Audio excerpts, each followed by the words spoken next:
नमस्कार दोस्तों। हमारी आज की कहानी एक बकरी की कृष्ण भक्ति की किस तरह निरंतर कृष्ण नाम के जाप का प्रभाव उसके जीवन पर पड़ता है। तो चलो बिना देरी करे करते हैं हमारी कहानी शुरू। किसी गांव में एक आदमी के पास बहुत सारी बकरियां थी। वह बकरियों का दूध बेचकर ही अपना गुजारा करता था। एक दिन उसके गांव में बहुत से महात्मा आकर यज्ञ कर रहे थे और वह वृक्ष के पत्तों पर चंदन से कृष्ण कृष्ण का नाम लिखकर पूजा कर रहे थे। वह जगह गांव से बाहर थी। वह आदमी बकरियों को वहीं रोज घास चराने ले जाता था। साधु हवन यज्ञ करके वहां से जा चुके थे, लेकिन वह पत्ते वहीं पड़े रह गए। तभी पास चरती बकरियों में से एक बकरी ने वो कृष्ण नाम रूपी पत्ते को खा लिया। जब आदमी सभी बकरियों को घर लेकर गया तो सभी बकरियां अपने बाड़े में जाकर मैं करने लगी, लेकिन वह बकरी जिसने कृष्ण नाम को अपने अंदर ले लिया था, वह मैं की जगह कृष्ण कृष्ण करने लगी, क्योंकि उसके अंदर कृष्ण वास करने लगे। उसका मैं यानी अहम तो अपने आप ही दूर हो जाता है। जब सब बकरियां उसको कृष्ण कृष्ण कहते सुनती हैं तो वह कहती, ये क्या कह रही है? अपनी भाषा छोड़कर यह क्या बोले जा रही है? मैं बोल। तो वह कहती, कृष्ण नाम रूपी पत्ता मेरे अंदर चला गया, मेरा तो मैं भी चला गया। सभी बकरियां उसको अपनी भाषा में बहुत कुछ समझाती, परंतु वह टस से मस ना हुई और कृष्ण कृष्ण रटती रही। सभी बकरियों ने यह निर्णय किया कि इसको अपनी टोली से ही बाहर कर देते हैं। वह सब उसको सींग और धक्के मार कर बाड़े से बाहर निकाल देती हैं। सुबह जब मालिक आता है तो उसको बाड़े से बाहर देखता है तो उसको पकड़कर फिर अंदर कर देता है, परंतु बकरियां उसको फिर सींग मारकर बाहर कर देती हैं। मालिक को कुछ समझ नहीं आता कि यह सब इसकी दुश्मन क्यों हो गई है। मालिक सोचता है कि ज़रूर इसको कोई बीमारी होगी जो सब बकरियां इसको अपने पास भी आने नहीं दे रही। तो वह सोचता है कि यह ना हो कि एक बकरी के कारण सभी बीमार पड़ जाएं। वह रात को उस बकरी को जंगल में छोड़ देता है। सुबह जब जंगल में अकेली खड़ी बकरी को एक व्यक्ति जो कि चोर होता है देखता है तो वह उस बकरी को लेकर जल्दी से भाग जाता है और दूर गांव जाकर उसे किसी एक किसान को बेच देता है। किसान जो कि बहुत ही भोला भाला और भला मानस होता है, उसको कोई फर्क नहीं पड़ता कि बकरी मैं कर रही है या कृष्ण कृष्ण।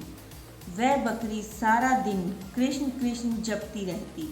अब वह किसान उस बकरी का दूध बेचकर अपना गुजारा करता है। कृष्ण नाम के प्रभाव से बकरी बहुत ही ज़्यादा और मीठा दूध देती है। दूर दूर से लोग उसका दूध उस किसान से लेने आते हैं। किसान जो कि बहुत ही गरीब था, बकरी के आने और उसके दूध की बिक्री होने से उसके घर की दशा बहुत सुधर जाती है। एक दिन राजा के मंत्री और कुछ सैनिक उस गांव से होकर गुजर रहे थे। उसको बहुत भूख लगी, तभी उन्हें किसान का घर दिखाई दिया। किसान ने उसको बकरी का दूध पिलाया इतना मीठा और अच्छा दूध पीकर मंत्री और सैनिक बहुत खुश हुए। उन्होंने किसान को कहा कि हमने इससे पहले ऐसा दूध कभी नहीं पिया। किसान ने कहा, यह तो इस बकरी का दूध है जो सारा दिन कृष्ण कृष्ण करती रहती है। मंत्री उस बकरी को देखकर और कृष्ण नाम जपते देखकर हैरान हो गया। वो किसान का धन्यवाद करके वापिस नगर में राजमहल चले गए। उन दिनों राजमाता, जो कि काफ़ी बीमार थी, कई वैद्य के उपचार के बाद भी वह ठीक न हुई। राजगुरु ने कहा, माता जी का स्वास्थ्य होना मुश्किल है, अब तो भगवान इनको बचा सकते हैं। राजगुरु ने कहा कि अब आप माता जी के पास बैठकर ज़्यादा से ज़्यादा ठाकुर जी का नाम लो। राजा, जो कि काफ़ी व्यस्त रहता था, वह सारा दिन राजपाट संभालने या माता जी के पास बैठे। नगर में किसी के पास भी इतना समय नहीं कि राजमाता के पास बैठकर भगवान का नाम ले सके। तभी मंत्री को वह बकरी याद आई जो कि हमेशा कृष्ण कृष्ण का जाप करती थी। मंत्री ने राजा को इसके बारे में बताया। पहले तो राजा को विश्वास ना हुआ, परंतु मंत्री जब राजा को अपने साथ उस किसान के घर ले गया तो राजा ने बकरी को कृष्ण नाम का जाप करते हुए सुना तो वह हैरान हो गया। राजा किसान से बोला कि आप यह बकरी मुझे दे दो। किसान बड़ी विनम्रता से हाथ जोड़कर राजा से बोला कि इसके कारण ही तो मेरे घर के हालात ठीक हुए हैं। अगर मैं यह आपको दे दूंगा तो मैं फिर से भूखा मरूंगा। राजा ने कहा कि आप फिक्र ना करो, मैं आपको इतना धन दे दूंगा कि आपकी गरीबी दूर हो जाएगी। तब किसान ने खुशी खुशी बकरी को राजा को दे दिया। अब तो बकरी राजमहल में राजमाता के पास बैठकर निरंतर कृष्ण कृष्ण का जाप करती।